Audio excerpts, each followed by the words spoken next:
Ladies and gentlemen, house hunters and dreamers, let's play a little game today. It's called Can You Afford This House? In today's video, we will discuss how lenders calculate affordability for you. This market is a mixed bag. It's like reaching into a box of chocolates and realizing half of them are filled with disappointment. On one hand, mortgage rates are finally declining, giving buyers a long awaited sigh of relief. On the other hand, new tariffs might push up the cost of home construction, meaning today's dream home might cost more tomorrow. And let's not forget rents. Yes, rents. Rents have skyrocketed over the last 5 years. On average, rents are up 32%. This is making homeownership look even more attractive and truly making homeownership might be the only solution. But here's the kicker. Can you afford it? Can you afford it? Here's an interesting stat that I bumped into. I had to almost do a double take. Only 24% of buyers last year were first time home buyers. On average, normally, first time home buyers are usually 30% or higher. This is an astounding stat because it reminds me of some of the issues that we're facing right now.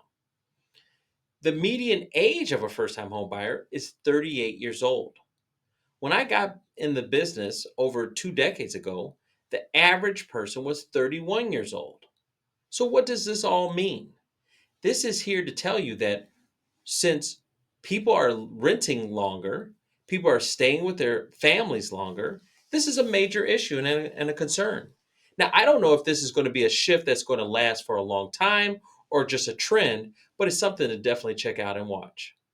Your first test of adulting will come with coming up with a down payment. Think of the down payment as the bouncer outside the club called homeownership. You need to impress it before you're even allowed to get to the dance floor. Now, on a conventional loan, you'll need 20% down to avoid PMI, which is private mortgage insurance. So in our example of 500,000, that's $100,000 needed for a down payment. Now, depending on your credit score, you can always get a lower down payment with a conventional loan, but it depends on your credit score. That's why I ask you to check out my other video, Master Your Credit Like a Pro with John Bowl. John provides key insights in order to raise your credit score and then how to maintain that score. Then there's the FHA loan. This is the you don't need to be rich option with only 3.5% down. That's more manageable on that $500,000 purchase price. You would only need $17,500. Now, you do have USDA and VA loans that can serve as a possibility as well. For veterans, if you served in the military, first off, thank you. Second, you get zero down payment. That's right. So that's like having straight VIP access. USDA actually has the same process with this program. It features a no money down in rural areas. But wait, don't celebrate yet. The down payment is just the first financial dragon to slay. Your next hurdle is your debt to income ratio. Your lender is like a nosy aunt at Thanksgiving. They'll want to check on your finances. They want to know how much debt you have versus how much money you make. It's also known as DTI. What's the golden rule? Well, that depends on the loan program that you're looking to qualify for. All programs do, however, want to keep you, as far as a housing expense go, under 46% of your gross income. That means if you make $6,000 a month, or equivalent to $72,000 a year, your total housing expense cannot exceed $2,760 based on our $500,000 example. Your total debt income ratio is a separate ratio that we factor as well. This includes your consumer debt. It varies on the percentage to stay underneath based on the loan program that you're going to choose. But if you are trying to attempt to get any type of down payment assistance or type of grant, generally you need to stay underneath 50% of your gross monthly income. So if you have a car loan, student loans, or credit cards, those all will count in that equation. Keep that in mind. Your lender doesn't care about your cell phone bill. Your lender doesn't care about your Netflix subscription. but they do care about that $600 a month car payment. That might mean the difference between buying a home and renting for a couple more years. It definitely reduces your purchasing power. Make sure you're aware. So, hey, buying a home isn't just about affording the mortgage. No, of course not. That's just the principal and interest part of it.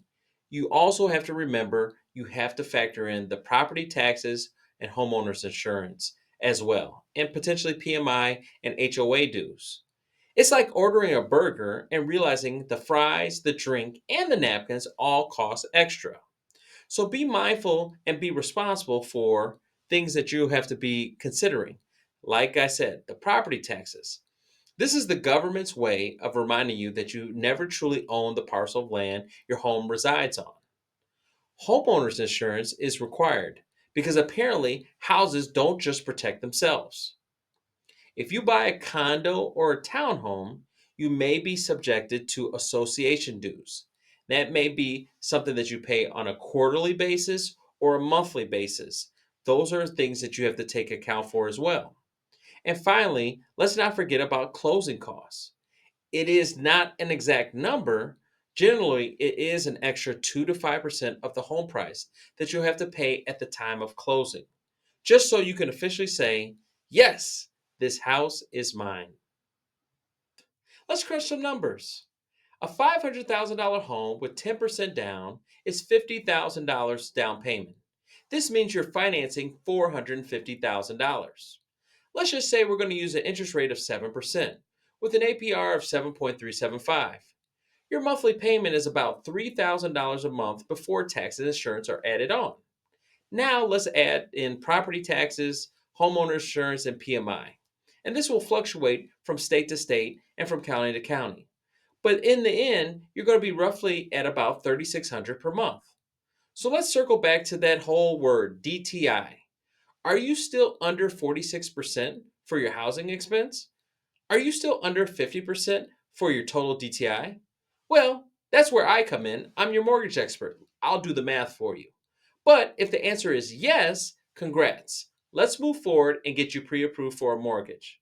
If the answer is no, then it's time to reevaluate that house because on paper, the lender will not approve you. So, can you afford it?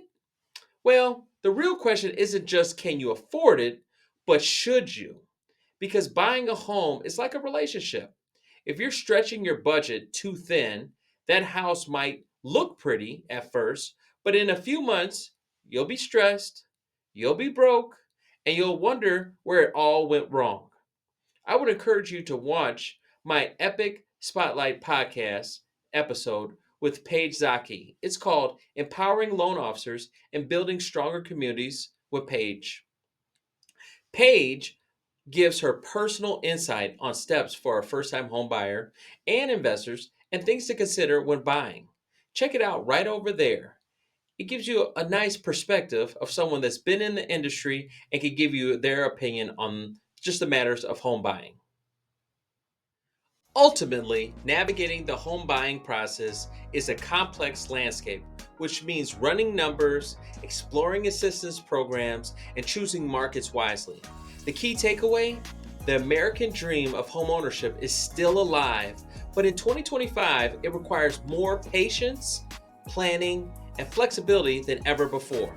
So if you want to find out exactly what you qualify for, let's chat. Email me at dante@epic.mortgage with the subject line home, and I'll personally walk you through and let you know if this dream home can be yours. It's out there, I know it is, but let's make sure it's the right one for you. And as always, have an epic day.